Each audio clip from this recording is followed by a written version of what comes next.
On August 22nd, 2005, Stacey made a panicked call to 911, reporting that her husband, David Castor, hadn't shown up for work. Police Communications, can I help you? My name is Stacey Castor. My husband has locked himself in our bedroom for the last day. Has he ever mentioned hurting himself or harming himself or? Friday night when we were arguing, he told me to get out, take my kids and get out. I could leave. Okay, don't cry. We're going to check on him, make sure he's okay. According to Stacey, David had gotten upset, taken a bottle of Southern Comfort, and locked himself in the bedroom, refusing to come out. She assumed he had been drinking heavily and was simply sleeping it off. She even told her friend Danny Coleman that when she pressed her ear to the door, she could hear him breathing. When police arrived and forced open the bedroom door, they found David Castor dead from what appeared to be a self-murder. On the nightstand, they discovered 2 glasses, one containing antifreeze. Beneath the bed, they found an open bottle of antifreeze. In the kitchen, a turkey baster with the smell of alcohol was found in the trash, raising suspicions about what had really happened. Stacey told detectives that David had been struggling with depression due to the recent loss of his father and suggested that his heavy drinking and apparent self-murder were connected to his grief. However, those who knew David, including his ex-wife, Janice Poisson-Farmer, did not believe he would take his own life. Detective Dominic Spinelli remained unconvinced by the self-destruction theory and launched a 2-year investigation. He found that David's will left everything to Stacey and her 2 daughters, with nothing going to his own son, David Jr., which raised more questions. Spinelli also noticed similarities between David's death and the sudden passing of Stacey's first husband, Michael Wallace. Further digging revealed that Wallace had no serious health issues, apart from a hernia. With rising suspicions that both men were poisoned with antifreeze, known for its painful and lethal effects, investigators decided to exhume Wallace's body to check for the signature crystals in his organs that were caused by antifreeze poisoning. On September 5, 2007, Michael Wallace's body was exhumed to uncover the truth behind his sudden death. The autopsy results were chilling. Sergeant Michael Norton of the Onondaga County Sheriff's Office recalled the medical examiner telling him that Wallace was loaded with crystals, a clear sign of antifreeze poisoning. Detective Spinelli, who had been investigating the deaths, realized this wasn't just a coincidence. He was convinced that both Michael Wallace and David Castor had been murdered, and Stacey Castor was likely responsible for both deaths. Police ramped up their investigation. They placed surveillance cameras at Stacey's home and at the cemetery where her husbands were buried. They also wiretapped her phone, and through one of these calls, they learned that Stacey had visited the cemetery shortly after Michael Wallace's body had been exhumed. On September 7, 2007, Stacey was brought in for questioning. During the interview, she made a suspicious slip-up. Detective Spinelli asked her which glass she had used to pour cranberry juice for her husband. Stacey responded, "Well, when I poured the anti-free, before quickly correcting herself to say, "I mean the cranberry juice." Spinelli immediately picked up on the mistake, but Stacey became defensive, accusing him of trying to frame her, and abruptly ended the interview. Just days later, on September 12, 2007, a new twist emerged. Ashley Wallace, Stacey's daughter, had just started her first day of college when detectives visited her with devastating news. Her father, Michael Wallace, had been poisoned with antifreeze. Shaken, Ashley called her mother, and police wiretaps captured their conversation. Stacey asked Ashley about what the detectives had told her and then suggested they share a drink to unwind after a tough day. Ashley, trusting her mother, accepted the drink. But something was wrong. Ashley began to feel drowsy and eventually passed out, winding up unconscious in her bedroom. Unknown to her, this was another attempt by Stacey to cover her tracks. On September 13, 2007, Ashley Wallace woke up with a hangover after drinking with her mother the previous night. Despite feeling unwell, she went to school as usual. When she returned home, Stacey Castor suggested they celebrate Ashley's upcoming 21st birthday early by drinking again. Ashley agreed, and her mother prepared another cocktail for her. According to former detective Valerie Brogan, Stacey's plan seemed odd from the start. The drink didn't taste good, and Ashley remembered her mother encouraging her to use a straw and drink quickly, telling her to push the straw to the back of her throat to avoid the bad taste. Ashley followed her mother's instructions, but soon felt overwhelmingly tired and went to lay down. By this point, Stacey Castor was panicking. The police were closing in on her after exhuming Michael Wallace's body and finding antifreeze traces. Desperate to shift the blame, Stacey hatched a plan to frame her own daughter, Ashley, for the murders of both her father, Michael Wallace, and her stepfather, David Castor. Earlier that week, Ashley had been questioned by investigators at her college about her father's death, and they informed her that he had been poisoned. Shocked and upset, she had called her mother, who then invited her over to unwind with drinks. The following day, after their second drinking session, Ashley's younger sister, Bree, found her unconscious in bed. Alarmed, Bree insisted that help be called. Stacey made the 911 call, but before paramedics arrived, a mysterious self-murder note appeared by Ashley's side. The note, supposedly written by Ashley, confessed to the murders of both her father and stepfather. Stacey quickly took the note and handed it to the paramedics, trying to paint the picture of a guilt-ridden daughter. But this attempt to divert suspicion would soon crumble as investigators dug deeper into the case. Tests revealed that Ashley had potentially fatal levels of painkillers in her system. She was dangerously close to death and would have likely died if she hadn't been rushed to the hospital just in time. When Ashley regained consciousness, investigators questioned her about the alleged self-destruction note and her father's murder. Confused, she explained that the last thing she remembered was her mother giving her a drink, a situation that had never happened before. Ashley was adamant that she didn't write the note and had no idea why the police were questioning her about the deaths of her father and stepfather.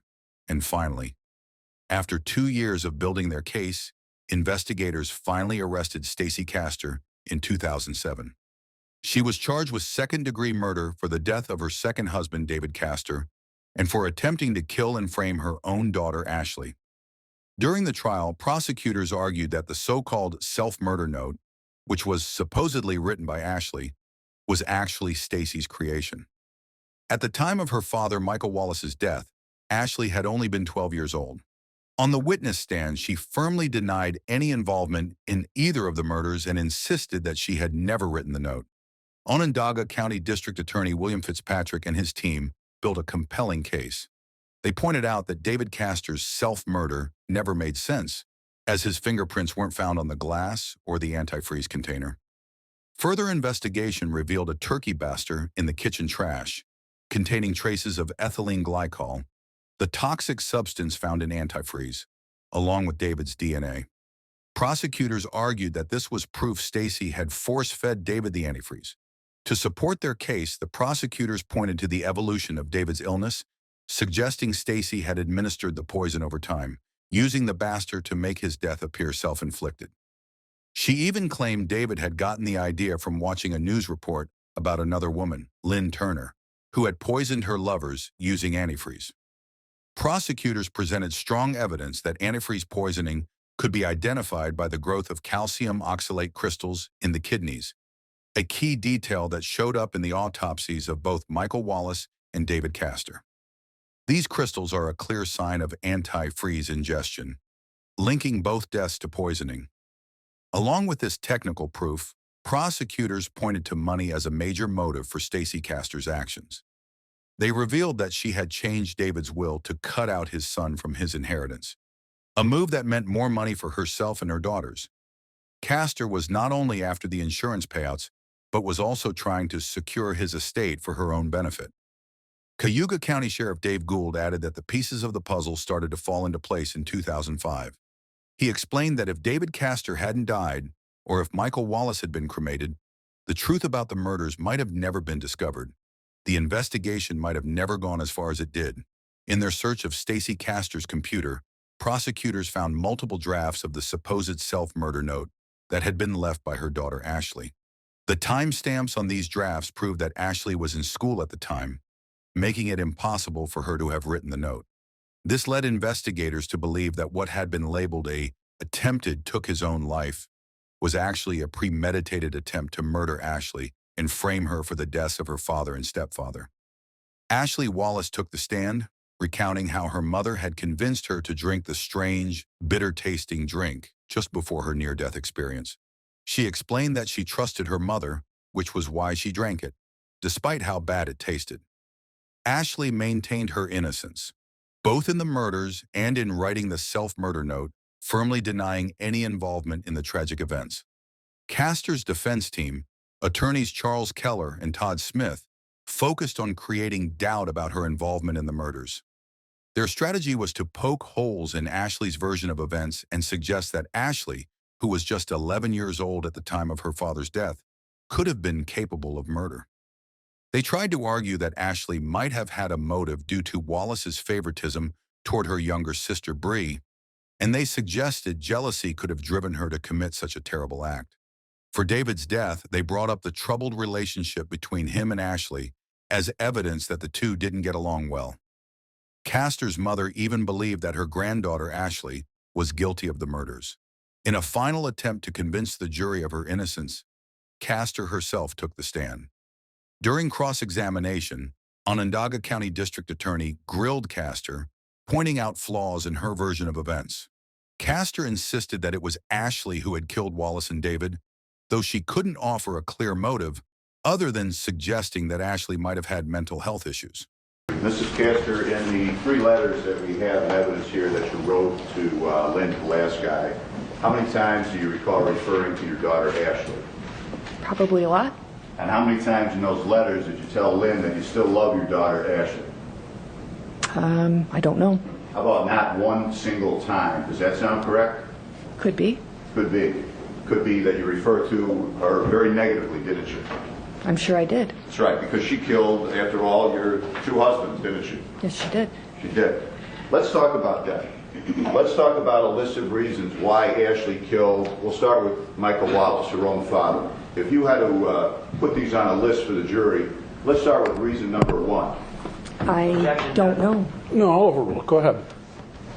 I can't give you a reason why she would do it. So if I give you 10 reasons, we're going to start at number 1, and number 1 is I don't know. Did anybody in the year 2000 know Ashley Wallace better than you? Probably not. Did anybody in the year 2005 know Ashley Wallace better than you? Probably not. And you, as you just said, have been in jail for 16 months for a crime you claim you didn't commit, correct? That's true. And your answer to this jury, when I ask you to give them the number 1 reason why Ashley Wallace killed her own father with antifreeze and then stuffed rat poison down his throat, your answer is, I don't know. Correct? That's correct. Fitzpatrick was quick to counter, pointing out that Castor had never sought therapy for Ashley, and that Ashley had shown no signs of mental illness.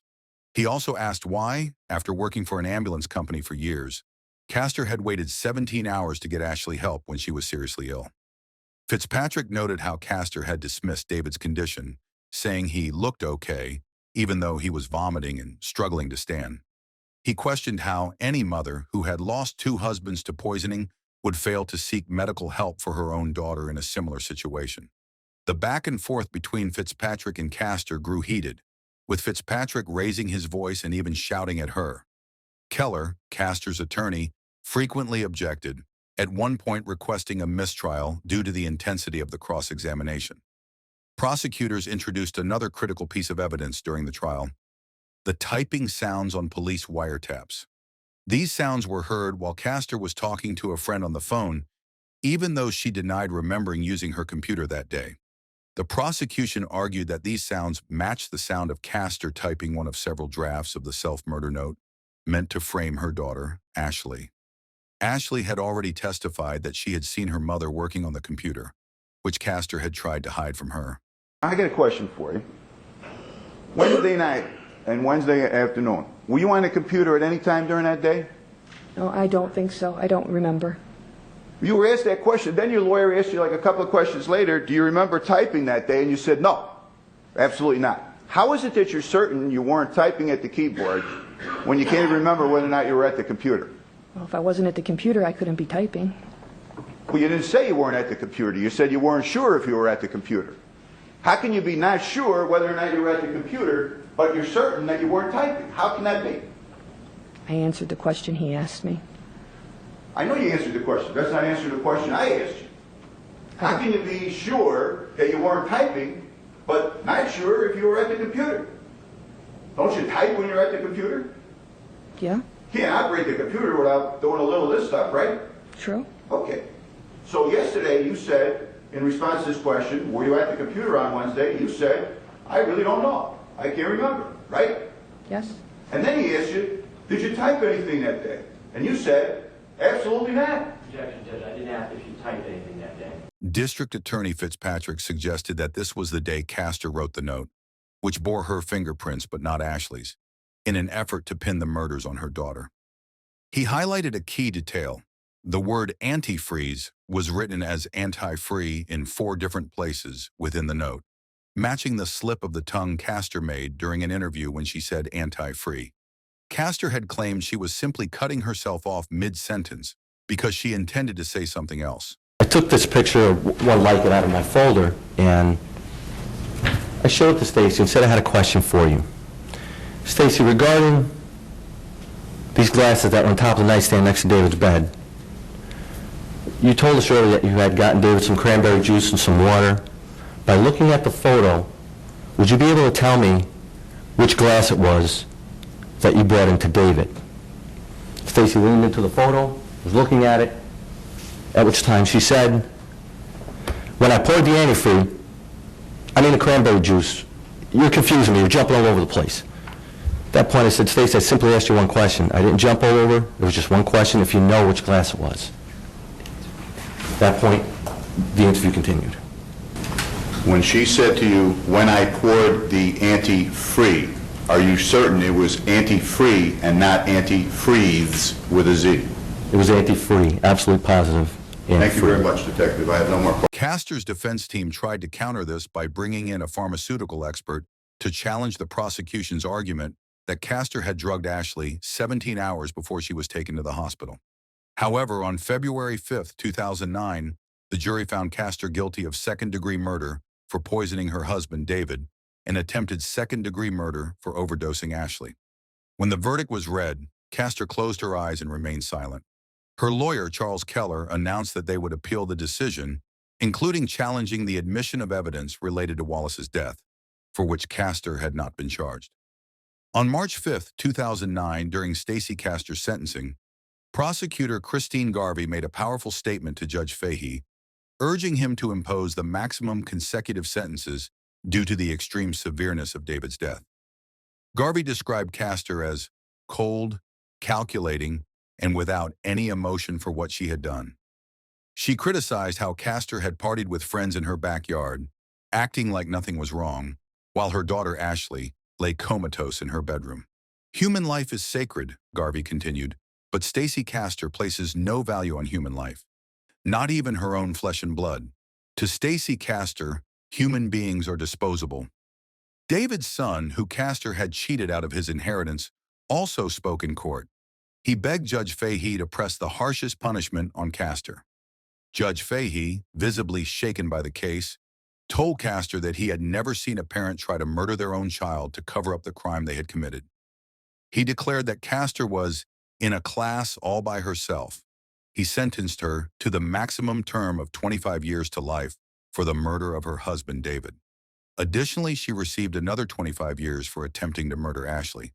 For forging David's will to exclude his son from the inheritance, Judge Fahey added an extra sentence of 16 months to 4 years in prison. All right, Ms. Everly, I have your note that the jury's reached a verdict. If you'd stand for a moment.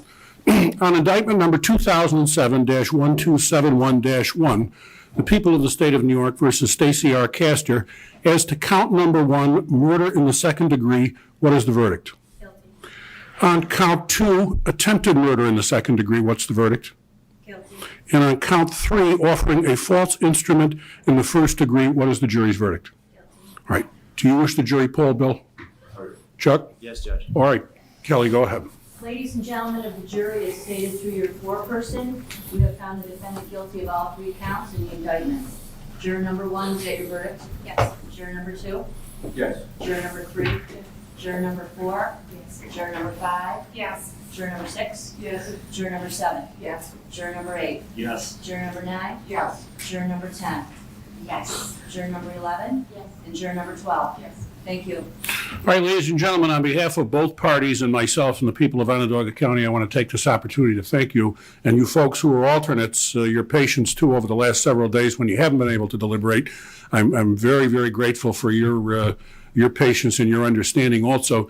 Your jury service is over. You're certainly free to go with our thanks. You're free to talk to anybody about the case that you wish, whether it be the lawyers, the press, each other, your families. But I want to thank you really with very sincerely, and I hope stay warm. Thank you. I'd like to check if you don't mind.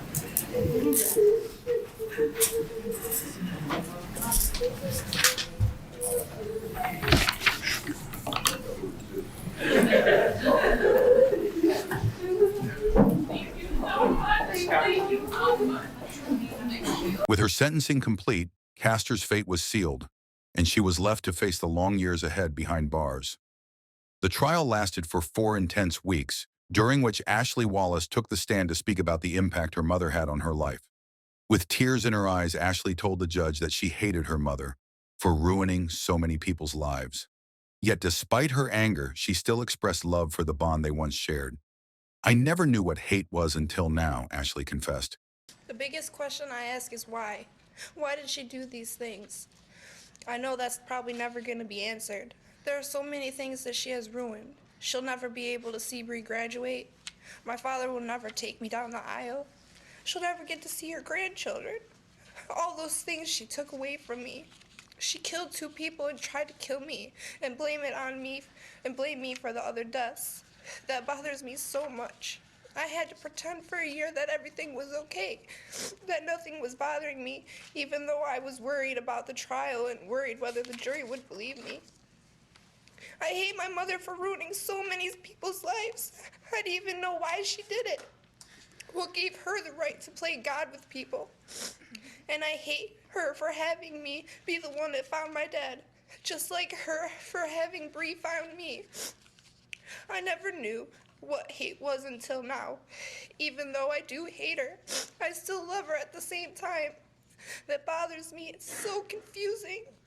How can you hate someone and love them at the same time? She went on to say that she wished her mother would apologize for everything she had done, especially the lies. "As horrible as it makes me feel, this is goodbye, Mom," Ashley said. I had all these fears about if the jury hadn't believed me. What if she got out and tried to hurt me again? Or what if she tried to hurt my sister? I didn't kill anyone and I didn't try to kill myself. I would never leave my sister or Matt. I just don't understand how you can say you love someone and in the next breath try to kill them. I wish she had told me what was going on. She was my best friend and she took that all away just because she got scared. Well, I was scared too when I was in the hospital all by myself and I wanted my mom. But she was the one that did this. I just want to sleep one night without thinking about this. I'm not an angry person and I hate being mad at her. I want to forgive her, but I'm not sure if I can. I just hope God can forgive her. She has to listen to me this time. I didn't get a chance to say goodbye, and this will be the last time I get a chance. As horrible as it makes me feel, this is goodbye, Mom. As hard as you tried, I survived, and I will survive because now I'm surrounded by people that love me. I'm going to do good things in this world, despite making me, in every sense of the word, an orphan. Thank you, Judge Fahey, for letting me express my feelings. The weight of Ashley's words remained in the courtroom, showing the complex emotions that came with being betrayed by someone so close. Ashley's statement made it clear that, despite the pain and betrayal, she had found strength in her survival and in the love and support of others. Prosecutor William Fitzpatrick informed the court that, according to New York sentencing guidelines, Stacey Castor would have to serve more than 51 years before she could be considered for parole. Given her age, that effectively meant she would spend the rest of her life in prison. Despite the overwhelming evidence against her, Castor continued to maintain her innocence. In a 2009 interview with Muir, she adamantly declared, "I did not kill Michael Wallace, I did not kill David Castor, and I did not try to kill my daughter, period." and I will never say that I did, ever. Her words, however, did little to change the fact that her crimes had shattered so many lives. Ashley Wallace said that her mother had once been her best friend, but that she had taken all of that away. She expressed that she would have done anything for her mother, but her mother had chosen to try and kill her instead. Stacey Castor, now identified as New York Department of Corrections inmate number 09G0209, was placed in Bedford Hills Correctional Facility for Women in Bedford Hills, New York. Even with credit for time served, her earliest possible release date was June 15, 2055, which was just over a month before her 88th birthday. This date seemed to mark the harsh reality of her crimes and the deep impact she had caused. In April 2009, a 2-hour 2020 special aired on ABC News, which covered Castor's trial. During the media coverage, she was often referred to as the Black Widow, a nickname previously given to Lynn Turner, who was also convicted of poisoning her partners. In the special, Ashley admitted that she still did not understand how her mother, or any mother for that matter, could try to kill her own child. It was a question that had also haunted the public. How could someone so close, so trusted, betray their own child in such a way? Despite the overwhelming evidence, Castor maintained her innocence, stating that she was shocked by the verdict. She claimed that Ashley had brought this situation on herself and suggested that both of them knew what had happened. Nevertheless, she did express some sympathy for her other daughter, Bree, and claimed that some family members still supported her. Bree, like her sister Ashley, had not spoken to Castor after the trial. She acknowledged that although losing her mother was difficult, she was relieved that the verdict had found Castor guilty, as they all knew she was guilty. Ashley, too, expressed that she would have done anything for her mother, but instead, her mother had tried to kill her. ABC interviewed forensic psychiatrist Dr. James Knoll about the case, and he addressed viewers' questions via video on April 23, 2009, and through site comments on April 27, 2009. He pointed out that most self-murder notes tend to focus on themes of remorse, with the writer expressing an inability to go on with life. However, the note that was supposedly written by Ashley focused instead on removing blame from Castor. Knoll noted that this theme appeared 14 times within the note, which led him to believe that Castor would never admit to guilt. He explained that individuals like Castor, who are guilty of such crimes, often follow the code of deny, deny, deny until the very end. Castor's story was adapted into a Lifetime television film titled Poisoned Love, the Stacey Castor Story. The film, part of the Ripped from the Headlines series, premiered on February 1, 2020. Nia Vardalos portrayed Castor in the film, which retold the chilling events surrounding her crimes. Stacey Castor was found dead in her cell on June 11, 2016. At first, it wasn't clear how she had died, and her death was listed as undetermined. However, the DA's office later confirmed that she had died of a heart attack, with no signs of foul play or ended her own life. She was only 48 years old and had never seen her daughters again after the trial. What would you do if you found out someone you loved tried to harm you? Do you think Ashley will ever find closure after everything she's been through? Leave your thoughts in the comments section below. And don't forget to like this video and subscribe to our channel if you haven't already. Thank you for watching. We'll see you guys soon.